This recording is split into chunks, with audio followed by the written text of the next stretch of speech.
If you're using Claude skills to improve your code security when vibe coding an app or just using AI to help with your app, is that actually helping your security?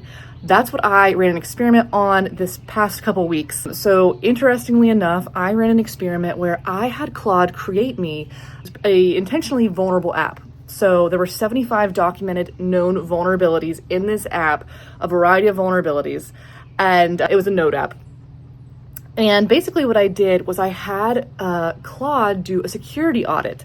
Now I had Claude do a security audit across every model, across different levels of effort, and also with different skill sets. So sometimes I had Claude run a model with no skills. Sometimes I had Claude run a model with basically this red teaming skill set that recently came out before the conference that essentially you would think would act like a red teamer. And then I also had the model run with some more generic foundational skills, like the OWASP top 10 skill set that came out and Sentry skills.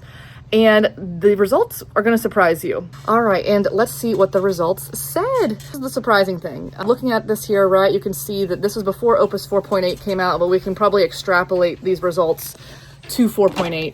We have Opus 4.7 at the top, which saw the most vulnerabilities. However, you'll notice, although max effort found a lot of vulnerabilities regardless of what skills were used, you'll notice that it actually found the most vulnerabilities, 86.1% of them, with 98 raised, meaning it found additional ones than the LLM actually meant to generate, when Opus 4.7 was using max effort and no skills. I think that that's not very intuitive. The next best was actually just the generic skills. It also found 86.1% of the vulnerabilities, but it raised less of them. And the least well-performing was the one with the red teaming skills, with the really comprehensive security skill. That only found 83.3% of the vulnerabilities. Now the story changes when you look at Sonnet, right? So Sonnet is a mid-tier, less expensive model. You'll notice that it's a different story. The skills actually mattered. The skills performed better than no skills for Sonnet. Although generic skills, the less comprehensive skill set, still perform better than the bug hunt or red teaming skill set. And we've got a few stragglers in here, right, with Opus 4.7 with skills, blah, but here at the bottom, right, the cheapest model, Haiku, notice that skills did matter. So when Haiku was using skills, and again, this is generic skills, not the bug hunt skills, we saw that 61.8% of vulnerabilities were found.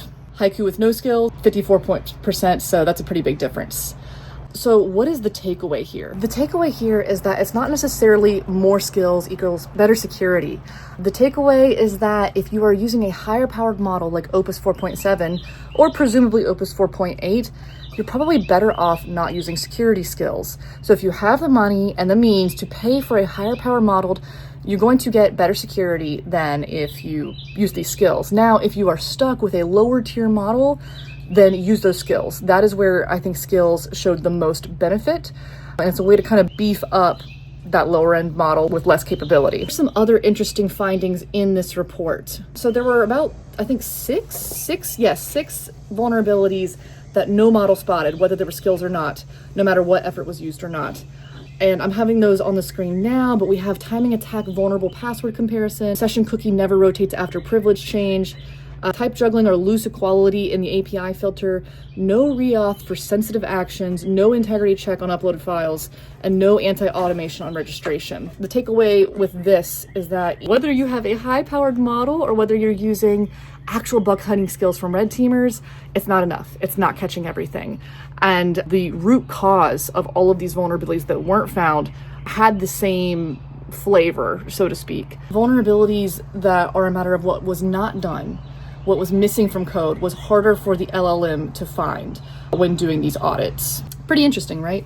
Something else really interesting in this report was false positive rates. False positive rate was actually 0% for most of the models. However, for Haiku with skills, there was a 10% false positive rate. So again, another takeaway here is that if you were stuck with the lowest tier model Haiku, you're going to catch more vulnerability with skills. The skills do matter. However, you need to be aware that there will be false positives. Now, what I presume is happening here with the discrepancy and when skills are useful or not is that I think that skills are asking the LLM to look for something more specific. And so with a higher power model that is capable of finding more vulnerabilities, I think that these skills are actually limiting what the LLM is going to look for. It is just giving it a very narrow focus. If you're using a lower powered model that wouldn't normally find vulnerabilities anyway, then these skill sets, these Claude skills, are giving it some highways to look for those vulnerabilities. I thought this was pretty interesting. If you have any questions about this, let me know. If you run this experiment using Opus 4.8, I'm curious if it follows the trend that I found. And if you'd like to create your own skills, whether they be for code security or for something else, check out my latest video where I walk through how to do that and how to avoid some big gotchas. If you want the full report, check the description. I've got a link there where you can give me your email and I'll send you that report, and I'll also share anything else related to code security, particularly as it relates to these AI models, in some emails. I won't send them often. I'm a new mom. I really don't have much brain space. We'll be lucky if I send any emails, but just let me know if you want that report. I hope you found this useful. I sure thought it was interesting, and I'll see you in the next video.